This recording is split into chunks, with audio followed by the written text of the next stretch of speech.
তেলাপোকার ভেতরেই আপনার এই তেলাপোকা পাউরুটির ভেতরেই ঘুরে বেড়াচ্ছে। কেমন জায়গায় রেখেছেন দেখেন তো, এটা কি কোনো কথা? এটা বাকিগুলো বের করে ফেলেন।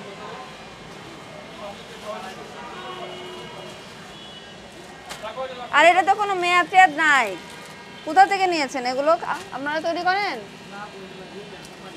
কোম্পানি কোন কোম্পানি দেয়? কবে দিয়েছে এটা? সকালবেলায় তো কোনো মেয়াদ টেয়াদ কোনো কিছু নাই। আর আপনি এমন একটা জায়গায় রেখেছেন, এগুলো দিয়েই তো আপনি বার্গার স্যান্ডউইচ বানাবেন সব কিছু। এমন একটা জায়গায় বেড়েছেন যে এটার ভেতরেই তেলাপোকা খেটে বেড়াচ্ছে। এই যে ব্লেন্ডারে আপনারা কি ব্লেন্ড করেন বলেন দেখি? আপনারা ধরেন ব্লেন্ড কিছু করলেন, তারপর ব্লেন্ড করার পরে সেই ব্লেন্ডার পরিষ্কার করতে হবে না, নাকি ওর ভিতরেই আপনি যুগ যুগ ধরে করতে থাকবেন?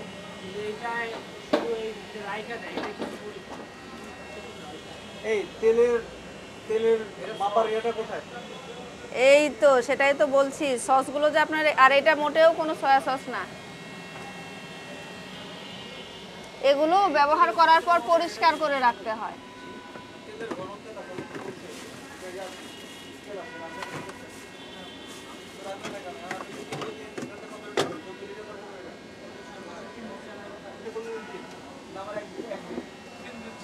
এগুলোই তো আবার মিক্সার করে দিবেন তাই না? হ্যাঁ দিবি না, এগুলো তো মিক্সার করে দিবেন নাকি? গরম না ঠান্ডা এর উপরে?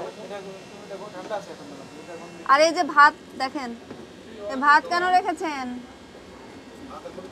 তেলাপোকা উপরে আছে। এই এই আপনি আপনি এইদিকে আসেন, দেখেন এই ভাত কি আপনার নাকি কাস্টমারের?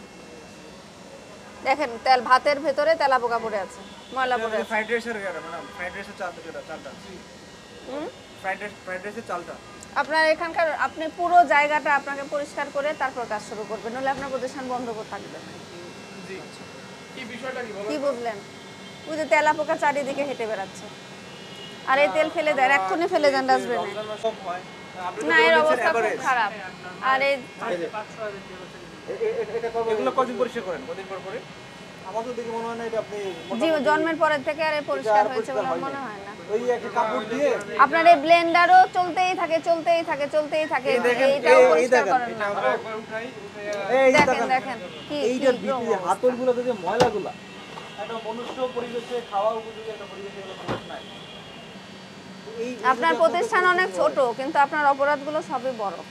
আপনার এইটার মধ্যে তেলাপোকা, ভাতের মধ্যে তেলাপোকা পড়ে রয়েছে, এইটা তো কোনোদিনও পরিষ্কার করেন না। তারপর এই পাউরুটির কোনো উৎপাদনের তারিখ, মেয়াদ উত্তীর্ণের তারিখ নেই, কোনো দাম লেখা নেই, আর এই চারিদিকে শুধু অপরিষ্কার। আপনি ফ্রিজের মধ্যে সব খাবার একসাথে করে রেখে দিয়েছেন, বুঝতে পেরেছেন? মানুষ এখানে খেলে অসুস্থ হয়ে পড়বে, চারিদিকে তেলাপোকা।